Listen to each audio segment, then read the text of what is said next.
इस आसन में हम इस तरह की मुद्रा में होते हैं जैसे कि कुर्सी पर बैठे हों।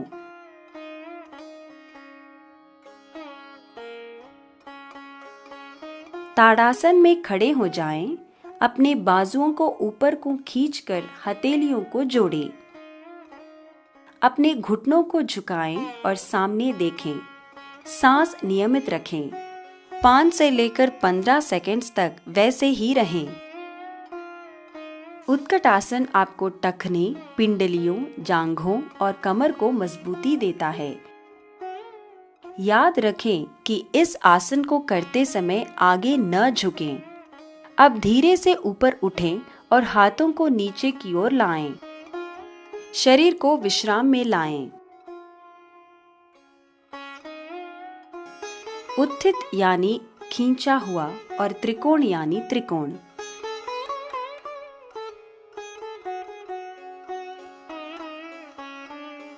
ताड़ासन में खड़े हो जाएं। अपनी टांगों को 2 से 3 फीट की दूरी पर रखें और बाजुओं को टांगों के साथ रखें। पंजों को सामने की ओर और हथेलियों को नीचे के तरफ करते खड़े हो जाएं। दाएं पैर को 90 डिग्री से बाहर की ओर और बाएं पैर को थोड़ा सा अंदर की ओर करें। दाईं ओर झुके और दाईं हथेली को दाएं टखने या जमीन पर रखें। अपनी बाएं बाजू ऊपर खींचें। अपने बाएं हाथ की उंगलियों को देखें। यह है उत्थित त्रिकोण आसन। 10 से लेकर 20 सेकंड्स तक इसी मुद्रा में रहें। अब धीरे से ऊपर उठें और पैरों के पंजों को सामने की ओर लाएं और बाजुओं को टांगों के साथ में सटाएं। अब बाएं पैर को 90 डिग्री पे और दाएं पैर को थोड़ा अंदर को करें। यही क्रिया दोहराएं। यह आसन टांगों की आकृति ठीक करता है और टखनों को मजबूती देता है। रीढ़ की हड्डी में लचीलापन आता है और कंधों में सीधे में लाता है। गर्दन के बल को भी यह ठीक करता है। पाचन शक्ति बढ़ाने में भी यह सहायक होता है। धीरे से ऊपर उठें और अपने पैरों के पंजों को सामने की ओर लाएं। ताड़ासन में वापस आ जाएं और शरीर को विश्राम दें। यह धनुर्मुद्रा इसलिए कहलाता है क्योंकि इसमें हमारा शरीर एक धनुर की आकृति में आ जाता है। पेट पर लेट जाएं, घुटनों को झुकाएं और टखनों को पकड़ें। सिर को पीछे खींचें। छाती और जांघों को जमीन से ऊपर उठाएं। सिर को पैरों तक ले जाने की कोशिश करें। 10 से लेकर 15 सेकंड्स के लिए इसी मुद्रा में रहें। शरीर को जितना हो सके उतना मोड़ें।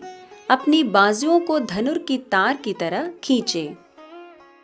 रीढ़ की हड्डी में लचीलापन आता है और छाती और फेफड़ों को भी यह आसन चौड़ा करता है। अपने टखनों को जोड़ें और नीचे आएं। शरीर को विश्राम दें। वीरभद्र एक वीर योद्धा था, इसलिए इस आसन का नाम वीर मुद्रा भी है। ताड़ासन में खड़े हो जाएं। अपनी टांगों को 3 से 4 फीट की दूरी पे रखें और बाजुओं को टांगों को साथ में सटाएं। पंजों को सामने को रखें और हथेलियों को जमीन की ओर करें। अब हथेलियों को ऊपर करें। बाजुओं को ऊपर उठाते हुए सर के ऊपर ले जाकर हथेलियों को जोड़ें। कोहनियों को सीधा रखें।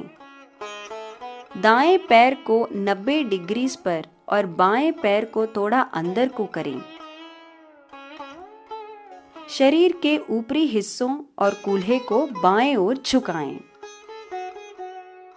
दाएं घुटने को समकोण में मोड़ें। उंगलियों की ओर देखें। यह है वीरभद्रासन। इसी मुद्रा में 10 से 20 सेकंड्स तक दोनों तरफ रुकें। अपनी जगह में स्थिर रहें और आगे न झुकें। अब पहले अपनी सर के नीचे लाएं और ऊपर उठें। अपने शरीर और पैरों को आगे ले आएं। यही मुद्रा अब बाएं तरफ से करें। वीरभद्रासन सहन शक्ति को बढ़ाता है, फेफड़ों और छाती में तंदुरुस्ती लाता है। कंधों और पीठ की मांसपेशियों को भी इस आसन से ताकत मिलती है।